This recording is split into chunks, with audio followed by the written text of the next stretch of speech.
So now अभी हमने ये देखा कि बेसिक PL/SQL ब्लॉक क्या है, और उस PL/SQL ब्लॉक के अंदर कोई डिक्लेरेशन सेक्शन नहीं था, मतलब कोई वेरिएबल नहीं थे और कोई एक्सेप्शन वाला सेक्शन नहीं था.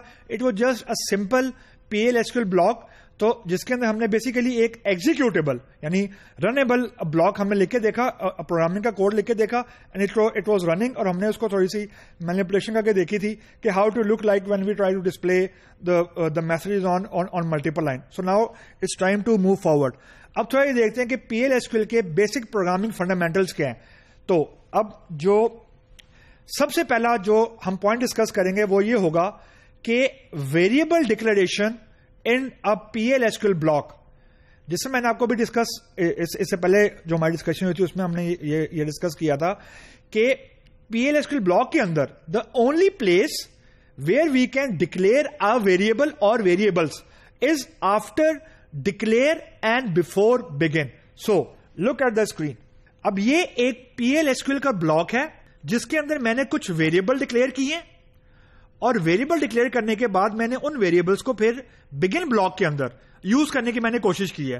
तो अब सिर्फ पहले ये समझें कि वेरिएबल को डिक्लेयर करने का सिंटैक्स क्या है. अभी हम जितनी भी डिस्कशंस कर रहे हैं, every single bit and byte of it is now syntax specific. कोई सिंगल कोट आगे पीछे हो गया, कोई सेमीकोलन आगे पीछे हो गया, तो the compiler is going to give you a very bad compilation error, जो कि अमूमन फर्स्ट टाइम लगता है पता नहीं क्या गड़बड़ हो गई है. तो इट्स नॉर्मल. तो डिक्लेरेशन में मैंने एक वेरिएबल डिक्लेयर किया, उसका नाम है i, उसकी डेटा टाइप है नंबर. अभी हम सिर्फ 3 डेटा टाइप को डिस्कस करेंगे टू स्टार्ट विथ. एक न्यूमेरिक है, यानी मैं एक ऐसी वैल्यू को, एक ऐसा वेरिएबल डिक्लेयर करना चाह रहा हूं जिसमें सिर्फ न्यूमेरिक वैल्यू आए. उसके लिए मुझे उस वेरिएबल की डेटा टाइप रखनी पड़ती है नंबर, और ब्रैकेट ऑफ 10 का मतलब यह है कि इसके अंदर मैं 10 डिजिट तक की वैल्यू को स्टोर कर सकता हूं, या इसकी कैपेसिटी 10 बाइट है, यूं समझ लें. जिस वेरिएबल की डेटा टाइप कैरेक्टर है, यानी जिसमें मैं स्ट्रिंग स्टोर करना चाह रहा हूं. अच्छा, जब हम लोग कैरेक्टर कहते हैं ना, तो कैरेक्टर इंक्लूड्स न्यूमेरिक वैल्यू, यह बात दिमाग में रखिएगा. तो कैरेक्टर में हर वो चीज आ जाती है जो कीबोर्ड के ऊपर मौजूद है, एंड 1 2 3 भी कीबोर्ड के अंदर मौजूद है. तो जितने कैरेक्टर्स या जितनी कीज कह लें कीबोर्ड के ऊपर मौजूद है, plus some additional, some combination, वो कैरेक्टर के अंदर आ जाते हैं. तो var_char2 variable length character of 2, this is the name of data type जो कि हम उस वेरिएबल को देते हैं जिसके अंदर हम लोग कैरेक्टर स्टोर करना चाह रहे हैं. अ बिट कमेंट अबाउट के there is another data type जिसकी नाम है कैरेक्टर, char, CHAR. फर्क सिर्फ इतना है कि varchar के अंदर मैक्सिमम नंबर ऑफ बाइट्स में यूज कर सकता हूं 10, लेकिन अगर मैं at any point in time सिर्फ 2 बाइट यूज कर रहा हूं, तो बाकी जो 8 बाइट्स हैं वो जाया नहीं होंगी, वो कोई और वेरिएबल यूज कर सकता है, यानी वेरिएबल लेंथ है ये. लेकिन जो 4 है, जो कैरेक्टर है, इट इज फिक्स लेंथ. तो अगर मैंने किसी वेरिएबल की डेटा टाइप 4 यानी CHAR आइडेंटिफाई की है और उसका साइज रख दिए 10, यूज में फॉर एग्जांपल 2 बाइट्स ही कर रहा हूं, तो बाकी 8 बाइट्स कोई और वेरिएबल यूज नहीं कर सकता. यानी मेमोरी वेस्टेज 4 के अंदर यानी कैरेक्टर के अंदर ज्यादा है, वेरिएबल लेंथ कैरेक्टर यानी varchar के अंदर कम है. तो बेसिकली ये फर्क है, लेकिन दोनों के अंदर स्टोर हम लोग कैरेक्टर ही कर रहे होते हैं. And the third common data type which you will be using is date, जिससे हमने SQL में भी डिस्कशन की थी कि डेट इज फॉर्मेट स्पेसिफिक. यानी आपको डेट के 3 कंपोनेंट्स हैं, डे यानी दिन, month and year and century. तो जब भी आपने डेट स्पेसिफाई करनी है, you have to give the component of day, month and year, और अगर आपने सेंचुरी को रखा हो तो सेंचुरी भी. तो मैंने एक वेरिएबल डिक्लेयर किया i, डेटा टाइप उसके नंबर, उसके बाद कॉलन इक्वल टू है. It is not by mistake, it is by syntax. तो colon equal to is just like equal to in C language, यानी मैंने वेरिएबल i को initialise करवा दिया 0 से, एंड में सेमीकोलन. नेम वेरिएबल है, उसकी डेटा टाइप है varchar2, साइज है उसका 10, इनिशियलाइज नहीं किया, semicolon. DOB date of birth for example एक वेरिएबल का नाम है, उसकी डेटा टाइप है date, colon equal to sysdate, यानी जो भी आज की डेट है वो सिस्टम की डेट पिक करेगा और उससे इनिशियलाइज करवा देगा DOB को, और फिर सेमीकोलन. उसके बाद कांस्टेंट रियल, ये एक और वेरिएबल की यहां पे टाइप है हमारे पास। उसके बाद पीआई कांस्टेंट नंबर, यानी कुछ वैल्यूज को मैं फिक्स रखना चाह रहा हूं, आई डोंट वांट कि उन वैल्यूज को कोई भी चेंज करे कहीं पे भी। तो फॉर एग्जांपल एक पाई की बड़ी नॉन वैल्यू है 3.14, तो मैंने एक वेरिएबल डिक्लेयर किया पी आई, यानी पाई कांस्टेंट, एक कीवर्ड है, नंबर इक्वल टू यानी कॉलन इक्वल टू 3.14। कांस्टेंट से मुराद ये है कि during the execution of this code मैं अब पाई की वैल्यू को चेंज नहीं कर सकता, it is fix once and for all. अब बिगिन में आ जाए, बिल्कुल वैसे ही dbms underscore output dot put underscore line bracket में आए वेरिएबल, पाइप साइन नेम का वेरिएबल, पाइप साइन डीओबी का वेरिएबल, पाइप साइन पाई का वेरिएबल, यानी मैंने 4 वेरिएबल्स की वैल्यू को आउटपुट करवा दिया। एंड में सेमीकॉलन और फिर एंड का ब्लॉक और फिर सेमीकॉलन। तो लेट्स ट्राई टू सी कि इसकी आउटपुट कैसी आती है। So let me copy the code and let's see. Okay, so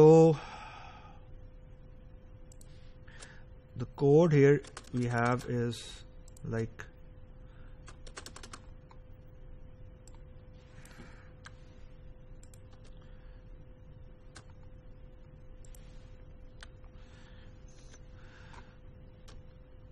okay, तो ये वही कोड मैंने कॉपी किया and let us try to run the code and let's see कि ये आउटपुट में क्या हमें डिस्प्ले करता है।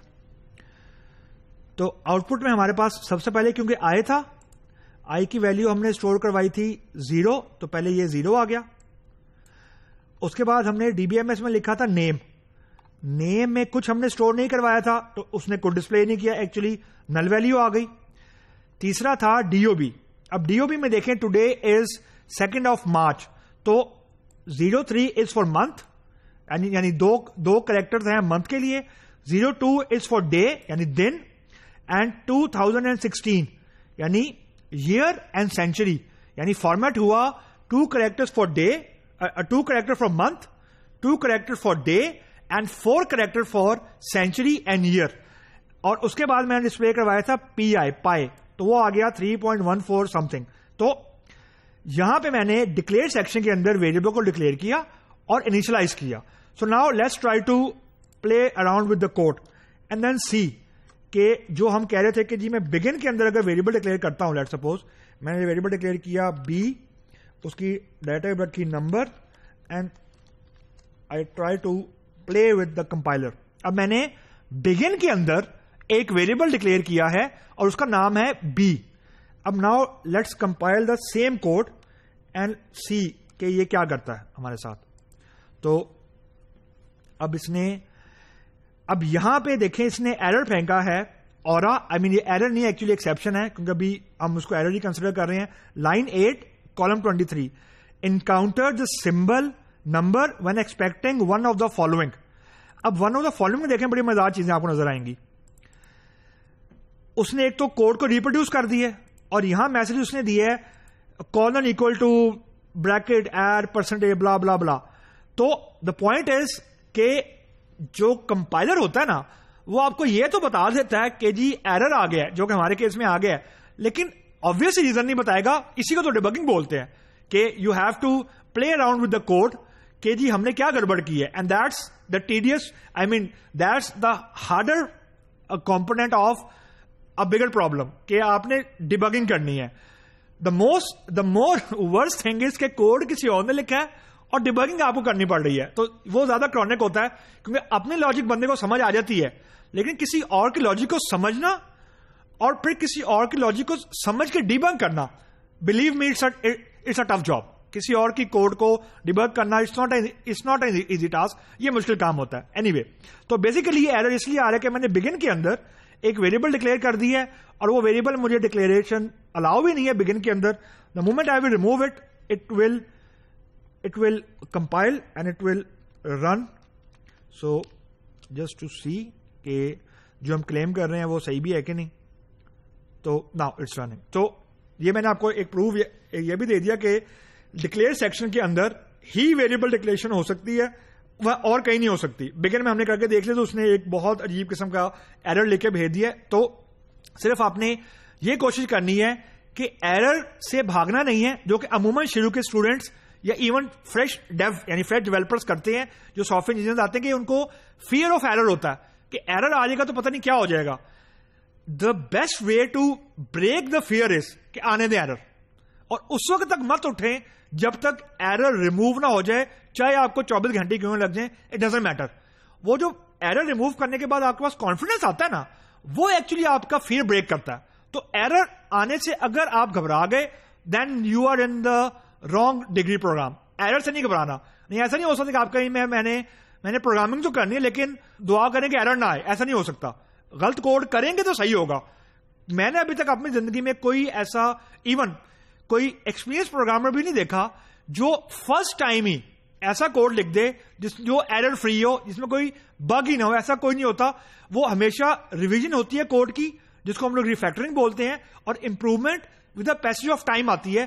सिर्फ फर्क ही होता है कि एरर फिक्स करने का फियर एक्चुअली सीनियर डेवलपर्स के अंदर खत्म होता जाता है, और कुछ नहीं। उन्हें पता होता है एरर ने तो आना ही आना है, हम जो मर्जी लिख लें, तो वो फियर कम हो जाता है। तो आप लोगों ने एरर से घबराना नहीं है कि एरर आ गया तो पता नहीं क्या हो जाएगा, कुछ भी नहीं होगा। Try to fix it. The more persistent you are, the more good programmer you are actually. So that's the startup of a PL SQL executable block.